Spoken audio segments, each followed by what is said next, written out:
എസ്ട്രോ ഹീലിങ്ങിൻ്റെ പുതിയൊരു എപ്പിസോഡിലേക്ക് എല്ലാവർക്കും സ്വാഗതം. ഈ ഒരു റീഡിങ് നിങ്ങൾ കാണുന്നുണ്ടെങ്കിൽ ഇതൊരു കോയിൻസിഡൻസ് അല്ല. ഇതിൽ നിങ്ങൾക്ക് വേണ്ടിയിട്ടുള്ള ഒരു സന്ദേശം തീർച്ചയായിട്ടും ഉണ്ടായിരിക്കും. ഹയർ പവറിൽ നിന്നുള്ള ഒരു സന്ദേശമാണ്. ആരോ ഒരാൾ നിങ്ങൾക്ക് വില തന്നില്ല, അല്ലെങ്കിൽ നിങ്ങളെ മനസ്സിലാക്കിയില്ല, നിങ്ങളോട് മോശമായിട്ട് പെരുമാറി, അല്ലെങ്കിൽ നിങ്ങളുടെ കഴിവിനെ അംഗീകരിച്ചില്ല എന്ന് വെച്ച് അതിൻ്റെ അർത്ഥം നിങ്ങളൊന്നിനും കൊള്ളാത്ത ഒരു വ്യക്തിയാണെന്നോ അല്ലെങ്കിൽ നിങ്ങൾക്ക് എന്തോ പ്രശ്നമുണ്ടെന്നോ അല്ല. യൂണിവേഴ്സ് ഇവിടെ നിങ്ങളോട് പറയുന്നത് നിങ്ങളുടെ ഡ്രീംസിനെ വിശ്വസിക്കുക എന്നാണ്. നിങ്ങളുടെ സ്വപ്നങ്ങളെ നിങ്ങൾ വിശ്വസിക്കുക. നിങ്ങൾക്ക് നേടണമെന്ന് നിങ്ങൾ ഒരുപാട് നാളായിട്ട് മനസ്സിൽ കൊണ്ടു നടന്ന എന്തൊക്കെയോ കാര്യങ്ങളുണ്ട്. ആ കാര്യങ്ങളെ അല്ലെങ്കിൽ ആ സ്വപ്നങ്ങളെ, ആ ആഗ്രഹത്തിൽ നിങ്ങൾ വിശ്വസിക്കുക. ദൈവമാണ് നിങ്ങളുടെ ഉള്ളിൽ അങ്ങനെ ഒരു ആഗ്രഹം വെച്ചത്. അത് വെറുതെ ഒന്നും നിങ്ങൾക്ക് തോന്നിയതല്ല, അല്ലെങ്കിൽ യാദൃശ്ചികവുമല്ല. ആ ആഗ്രഹങ്ങളെ നിങ്ങളുടെ ഹൃദയത്തിൽ വെച്ചത് യൂണിവേഴ്സാണ്. നിങ്ങളുടെ ഉള്ളിലുണ്ടായ ആ ഒരു സ്വപ്നങ്ങൾ നിങ്ങളുടെ ജീവിതത്തിൽ നടക്കണമെന്നുള്ള ഭഗവാന്റെ ഇച്ഛയുടെ ഭാഗമാണ്. നിങ്ങളുടെ ഉള്ളിൽ നിങ്ങൾ കത്തിച്ച ആ ഒരു പ്രകാശമായ ആഗ്രഹങ്ങൾ നടത്താൻ പോകുന്നത് നിങ്ങളല്ല. എന്നാൽ നിങ്ങൾ പലപ്പോഴും ആ ഒരു ആഗ്രഹത്തിൽ നിന്നും പിന്മാറുന്നതായി കാണുന്നു, അല്ലെങ്കിൽ നിങ്ങൾ മോട്ടിവേഷൻ ഇല്ലാതെ ആവുന്നതായി കാണുന്നു. ഇതൊന്നും നടക്കില്ല എന്നുള്ള ഒരു സംശയം നിങ്ങളുടെ ഉള്ളിൽ ഉണ്ടാവുന്നതായിട്ട് കാണുന്നുണ്ട്. അതുപോലെ നിങ്ങളിൽ പലരും നിങ്ങളുടെ ജീവിതത്തിൽ സ്റ്റക്കായി നിന്ന് പോകാറുണ്ട്. എന്നാൽ ഇത് നിങ്ങളുടെ സ്പിരിറ്റിൽ തന്നെ ഉള്ളതാണ്, അല്ലെങ്കിൽ നിങ്ങളുടെ സ്പിരിറ്റിൽ തന്നെ, സോളിൽ തന്നെ ഈ ഒരു ആഗ്രഹങ്ങളെ ദൈവം അറ്റാച്ച് ചെയ്ത് വെച്ചതാണ്. എങ്ങോട്ടും ഓടേണ്ടതില്ല. ഓൾറെഡി അത് നിങ്ങളുടെ ഉള്ളിൽ തന്നെ ഉണ്ട് എന്നാണ് എനിക്ക് കാണുന്നത്. ആ കാര്യങ്ങൾക്ക് വേണ്ടിയിട്ട് നിങ്ങൾ മുന്നിട്ട് ഇറങ്ങുക. ചെറിയ ചെറിയ സ്റ്റെപ്സ് വെച്ചുകൊണ്ട് നിങ്ങൾ അതിലേക്ക് ഇറങ്ങുക. അത് പെർഫെക്റ്റ് ആകാൻ വേണ്ടി കാത്തു നിൽക്കാതെ. ഒരുപാട് ആൾക്കാർ ഇന്ന് അല്ലെങ്കിൽ നാളെ പെർഫെക്റ്റ് ആയിട്ടൊരു ടൈം വരട്ടെ എന്ന് വിചാരിച്ചിരിക്കുന്നുണ്ട്. എന്നാൽ അങ്ങനെയല്ല. നിങ്ങളെ കൊണ്ട് എന്ത് പറ്റുന്നുവോ അത് ചെയ്യുക. അത് പെർഫെക്റ്റ് ആക്കാൻ വേണ്ടി നിൽക്കേണ്ട, അല്ലെങ്കിൽ ആ ഒരു പെർഫെക്റ്റ് ആയിട്ടുള്ള സമയത്തിന് വേണ്ടിയിട്ട് നിങ്ങൾ കാത്തിരിക്കാതെ ഇരിക്കുക. ഈ നിമിഷം മുതൽ ഇതിനുള്ള ആ ഒരു പെർഫെക്റ്റ് ആയിട്ടുള്ള സമയമാണ് എന്ന് മനസ്സിലാക്കുക. നിങ്ങൾക്ക് അതിനുള്ള കഴിവുണ്ട്. നിങ്ങൾക്ക് രക്ഷപ്പെടണമെങ്കിൽ അതാദ്യം നിങ്ങൾ തന്നെ വിചാരിക്കണം. യൂണിവേഴ്സിൻ്റെ സപ്പോർട്ട് ഓൾറെഡി നിങ്ങളുടെ കൂടെയുണ്ട്. അല്ലാതെ വേറെ ആരും വരില്ല നിങ്ങളുടെ ജീവിതത്തിലെ ഈ ഒരു സ്റ്റക്കായിട്ടുള്ള കാര്യങ്ങളിൽ നിന്നും നിങ്ങളെ രക്ഷപ്പെടുത്തുന്നതിന് വേണ്ടിയിട്ട്. അതിന് നിങ്ങൾ തന്നെ വിചാരിച്ചേ മതിയാവുകയുള്ളൂ. നിങ്ങളെ ആ കാര്യങ്ങൾക്ക് വേണ്ടിയിട്ട് യൂണിവേഴ്സ് തിരഞ്ഞെടുത്തത് തന്നെയാണ്. അതുകൊണ്ട് മാത്രമാണ് ആ ഒരു സ്വപ്നങ്ങൾ നിങ്ങൾക്ക് തന്നത്.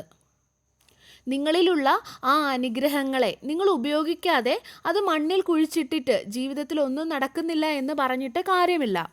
ആ ഒരു അനുഗ്രഹങ്ങളെ, ആ ഒരു കഴിവുകളെയൊക്കെ നിങ്ങൾ ഉപയോഗിക്കുക. അതിനെ നിങ്ങൾ ഇരട്ടിയാക്കുക. നിങ്ങളുടെ ഉത്തരവാദിത്വത്തിൽ നിന്നും, അല്ലെങ്കിൽ ഈ ഒരു ലോകത്തിൻ്റെ മുൻപിൽ നിന്നും ഒളിച്ചോടാൻ നോക്കിയിട്ട് യാതൊരു കാര്യവുമില്ല. ഏതോ ഒരു വ്യക്തി നിങ്ങളോട് മോശമായി പെരുമാറി എന്നതുകൊണ്ട് നിങ്ങളിൽ നിന്ന് പോലും ഒളിച്ചോടാൻ ശ്രമിക്കുന്ന പല വ്യക്തികളുടെയും എനർജി കാണുന്നുണ്ട്. അങ്ങനെ നിങ്ങൾ ഒളിച്ചോടിയാൽ നഷ്ടം നിങ്ങൾക്ക് മാത്രമേ ഉണ്ടാവുകയുള്ളൂ. അതുപോലെ മറ്റൊരു കാര്യം, ഇങ്ങനെയൊക്കെ നിങ്ങൾ ഒളിച്ചോടിയാൽ അതിൽ ഭഗവാൻ അല്ലെങ്കിൽ ഹയർ പവർ ഹാപ്പി ആയിരിക്കില്ല. കാരണം നിങ്ങൾക്കുള്ള കഴിവുകൾ, അനുഗ്രഹങ്ങൾ ഒക്കെ നിങ്ങൾക്ക് നൽകിയത് ദൈവമാണ്. അതുകൊണ്ട് നിങ്ങൾ അവയെല്ലാം ഉപയോഗിക്കുക. അത് മറ്റുള്ളവരുടെ കൂടെ അനുഗ്രഹത്തിന് കാരണമാകും. ഈ ഭൂമിയിൽ വെളിച്ചം കൊണ്ടുവരുന്നതിന് അത് സഹായിക്കും. നിങ്ങൾ ഉപയോഗിക്കുക. അത് പെർഫെക്റ്റ് ആകണമെന്നില്ല. ഈ ഒരു വെളിച്ചം കൊണ്ടുവരിക എന്ന് പറയുന്നത് നിങ്ങൾ എന്താണോ അതിൽ തന്നെ നിന്നുകൊണ്ട്, നിങ്ങൾ വലിയ ഒരു മോട്ടിവേഷണൽ സ്പീക്കറോ അല്ലെങ്കിൽ ഒരു ഹീലറോ അല്ലെങ്കിൽ ഒരു ഡോക്ടറോ അല്ലെങ്കിൽ അങ്ങനെ ആരും ആകണമെന്നില്ല. നിങ്ങൾ ആരാണോ അതായി നിന്നുകൊണ്ട് നിങ്ങളുടെ ജീവിതത്തിൽ മുന്നോട്ട് പോവുക. നിങ്ങളുടെ ജീവിതത്തിൽ സ്വയം വെളിച്ചം കൊണ്ടുവരിക. അത് മറ്റുള്ളവർക്ക് അനുഗ്രഹമായി തീരും എന്നുള്ളതാണ് നിങ്ങളുടെ പ്രത്യേകത. നിങ്ങൾ ആഗ്രഹിച്ചതുപോലെ ചില കാര്യങ്ങൾ ജീവിതത്തിൽ നടന്നില്ല, അല്ലെങ്കിൽ അവർ നിങ്ങൾ വിചാരിച്ചതുപോലെ നിങ്ങളോട് പെരുമാറിയില്ല, അവരുടെ മനസ്സ് അവർ മാറ്റി. ഒരിക്കലും അതിൻ്റെ അർത്ഥം ദൈവം നിങ്ങളുടെ കൂടെയല്ല, അല്ലെങ്കിൽ യൂണിവേഴ്സ് നിങ്ങളുടെ ഫേവറിലല്ല എന്നല്ല. ആ ഒരു രീതിയിൽ നിങ്ങൾ കാര്യങ്ങളെ എടുക്കരുത്. അല്ലെങ്കിൽ ഞാൻ തെറ്റായ വഴിയിലാണ്, അല്ലെങ്കിൽ ഈ ഒരു കാര്യം നടക്കാൻ പാടില്ല, അതുകൊണ്ടാണ് ഇങ്ങനെയൊക്കെ എൻ്റെ ജീവിതത്തിൽ സംഭവിക്കുന്നത്. അങ്ങനെയൊന്നുമല്ല നിങ്ങൾ ചിന്തിക്കേണ്ടത്. നിങ്ങൾക്ക് ബെറ്റർ ആയിട്ടുള്ള മറ്റുള്ള കാര്യത്തിലേക്ക് നിങ്ങളെ വഴിതിരിച്ച് വിടുന്നതാണ്. ബെറ്റർ ആയിട്ടുള്ള ഒരു വ്യക്തിയിലേക്കോ അല്ലെങ്കിൽ സ്ഥലത്തേക്കോ അല്ലെങ്കിൽ ബെറ്റർ ആയിട്ടുള്ള അവസരങ്ങളിലേക്കോ ഒക്കെ ആകാം. നിങ്ങൾക്ക് നിങ്ങൾ ബെറ്ററാണ് എന്ന് അല്ലെങ്കിൽ നിങ്ങൾ നല്ലതായിരിക്കുമെന്ന് ചിന്തിച്ചിരുന്ന ആ കാര്യങ്ങളിൽ നിന്നും യഥാർത്ഥത്തിൽ നിങ്ങൾക്ക് എന്താണോ നല്ലതായിട്ടുള്ളത് ആ ഒരു കാര്യത്തിലേക്ക് നിങ്ങളെ എത്തിക്കുന്നതാണ്. ഇത് നിങ്ങൾക്കുള്ള ഭഗവാന്റെ സംരക്ഷണമാണ്.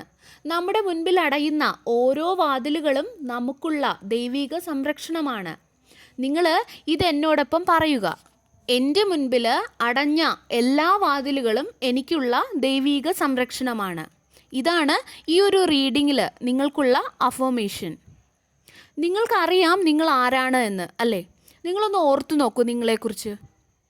നിങ്ങൾക്കറിയില്ലെങ്കിൽ ഞാൻ പറഞ്ഞു തരാം. നിങ്ങൾ ഓരോരുത്തരും നമ്മുടെ യൂണിവേഴ്സ് ക്രിയേറ്റ് ചെയ്ത ആ ഒരു ഹയർ പവറിൻ്റെ മകനോ മകളോ ഒക്കെയാണ്. അങ്ങനെയുള്ള നമ്മുടെ ഭഗവാൻ നമുക്ക് നല്ലത് മാത്രമല്ലേ ചെയ്യുകയുള്ളൂ, അല്ലെങ്കിൽ നമ്മുടെ നന്മ മാത്രമല്ലേ ആഗ്രഹിക്കുകയുള്ളൂ. ഏതെങ്കിലും ഒരു വ്യക്തി നമ്മളെ കളഞ്ഞിട്ട് പോയെങ്കിൽ അല്ലെങ്കിൽ നമ്മളെ വിട്ടുപോയിട്ടുണ്ടെങ്കിൽ അവിടെ നിങ്ങൾ കേൾക്കാത്ത അല്ലെങ്കിൽ നിങ്ങൾ കാണാത്ത പല കാര്യങ്ങളും അവിടെ ഭഗവാന്റെ ദൃഷ്ടിയിൽ പെട്ടിട്ടുണ്ടാകും. അതുകൊണ്ട് തന്നെയാണ് ചില കാര്യങ്ങളെ നമ്മുടെ ജീവിതത്തിൽ നിന്നും എടുത്തു മാറ്റിയതും. നിങ്ങൾ വളരെ പ്രഷ്യസ് ആയിട്ടുള്ള ഒരു വ്യക്തിയാണ്. നിങ്ങൾക്ക് പകരം വയ്ക്കാൻ മറ്റാരുമില്ല, നിങ്ങൾ മാത്രമേ ഉള്ളൂ. നിങ്ങൾ ആരാണ് എന്ന് നിങ്ങൾ ഒരു നിമിഷം ഒന്ന് ചിന്തിച്ചു നോക്കുക. അതുപോലെ നിങ്ങൾ ആഗ്രഹിച്ച ഒരു ജോലിയോ നിങ്ങൾ ആഗ്രഹിച്ച ഒരു പഠിത്തമോ നിങ്ങൾക്ക് നേടാൻ കഴിഞ്ഞില്ല. അതിൻ്റെ അർത്ഥം ദൈവം നിങ്ങളുടെ കൂടെ ഇല്ല എന്നുള്ളതല്ല. ശരിയാണ്, അത് നല്ലൊരു ഓപ്ഷൻ തന്നെയായിരുന്നു. എന്നാൽ അതിലും ബെറ്ററായിട്ടുള്ള ഒരു ഓപ്ഷൻ അല്ലെങ്കിൽ ഒരു കാര്യം നിങ്ങൾക്ക് വേണ്ടിയിട്ട് ദൈവം കരുതി വെച്ചിട്ടുണ്ട്. അതുകൊണ്ട് തന്നെയാണ് അത് നിങ്ങളുടെ ജീവിതത്തിൽ നടക്കാതിരുന്നത്. അതുപോലെ ഈ ഒരു യൂണിവേഴ്സിൽ നിങ്ങൾക്ക് വേണ്ടിയിട്ട് തുറക്കപ്പെട്ടിട്ടുള്ള അല്ലെങ്കിൽ നിങ്ങളുടെ ജീവിതത്തിൽ നടന്നിട്ടുള്ള ഓരോ കാര്യങ്ങളും നിങ്ങൾക്ക് ബെറ്ററായിട്ടുള്ളതാണ്. അല്ലാതെ അതിൽ ബെറ്ററായിട്ട് നിങ്ങൾക്കിനി നിങ്ങളുടെ ലൈഫിൽ കിട്ടാനില്ല. ഏറ്റവും ബെറ്ററായിട്ടുള്ള കാര്യമാണ് നിങ്ങൾക്ക് നിങ്ങളുടെ ജീവിതത്തിൽ ഓരോ കാര്യങ്ങളും ദൈവം തന്നത്. ശരിയാണ്, ഒരുപാട് ദുഃഖങ്ങളുണ്ടാവാം. എന്നാൽ ആ ദുഃഖം എന്ന് പറയുന്നത് നിങ്ങൾക്കുള്ള ദൈവിക പ്രൊട്ടക്ഷനാണ്. നിങ്ങൾ കാണാത്ത കേൾക്കാത്ത കാര്യങ്ങൾ അതിൻ്റെ ഇടയിൽ ഉണ്ടാകാം. നിങ്ങളെ സ്നേഹിക്കുന്ന നിങ്ങളുടെ ഭഗവാൻ, ആ ഒരു ഹയർ പവർ, നിങ്ങളുടെ ദൈവം നിങ്ങൾക്ക് നല്ലതല്ലാത്തതൊന്നും ചെയ്യില്ല. നിങ്ങളുടെ മുൻപിൽ അടഞ്ഞുപോയ ആ ചില വാതിലുകൾക്ക് ഈ ഒരു അർത്ഥം മാത്രമേ ഉള്ളൂ, അതല്ലാതെ മറ്റൊന്നുമില്ല. അതുപോലെ നമ്മൾ ആഗ്രഹിക്കുന്ന സമയത്ത് അല്ലെങ്കിൽ ആഗ്രഹിക്കുന്ന കാര്യങ്ങൾ നമ്മൾ ആഗ്രഹിക്കുന്ന രീതിയിൽ നടക്കുമ്പോൾ നമ്മൾ ചിന്തിക്കും ദൈവം എൻ്റെ കൂടെയുണ്ട്. എന്നാൽ നമ്മൾ ആഗ്രഹിക്കുന്ന കാര്യങ്ങൾ ആ ഒരു സമയത്ത് നടക്കാതിരിക്കുമ്പോഴും നമ്മൾ പലപ്പോഴും ചിന്തിക്കുന്നത് യൂണിവേഴ്സ് എൻ്റെ കൂടെ അല്ല, അല്ലെങ്കിൽ ഹയർ പവർ എന്നെ ഇഷ്ടപ്പെടുന്നില്ല. അങ്ങനെ പല ചിന്തകളും നമ്മുടെ ഉള്ളിൽ വരാറുണ്ട്. എന്നാൽ അങ്ങനെ ചിന്തിക്കാൻ പാടില്ല. നമ്മുടെ ഓരോ മഹാന്മാരുടെ ജീവിതം എടുത്തു നോക്കിയാലും നമുക്ക് കാണാൻ കഴിയുന്ന ഒരു കാര്യം എന്ന് പറയുന്നത് അവരെല്ലാം വളരെ കഷ്ടതയിൽ കൂടെ കടന്നു പോയിട്ടാണ് അവർക്കൊരു വിജയമുണ്ടായത്. നിങ്ങളുടെ ജീവിതത്തിൽ നിങ്ങൾക്ക് നല്ലതായിരിക്കുമെന്ന് ചിന്തിച്ച കാര്യങ്ങൾ നിങ്ങളുടെ ജീവിതത്തിൽ നടന്നില്ലെങ്കിൽ അതിനൊരേ ഒരു അർത്ഥമേ ഉള്ളൂ: ദൈവത്തിൻ്റെ ആഗ്രഹങ്ങൾക്ക് അത് വിരോധമാണ് എന്നാണ്. നിങ്ങൾക്കുള്ള ദൈവിക സംരക്ഷണമാണ്. ഇതാണ് നിങ്ങൾക്കുള്ള ഇന്നത്തെ മെസ്സേജ്. സർവശക്തൻ്റെ എല്ലാവിധ അനുഗ്രഹങ്ങളും നിങ്ങൾക്ക് എല്ലാവർക്കും ഉണ്ടാകട്ടെ. വീണ്ടും ഒരു വീഡിയോയുമായി നമുക്ക് വീണ്ടും കാണാം. നന്ദി.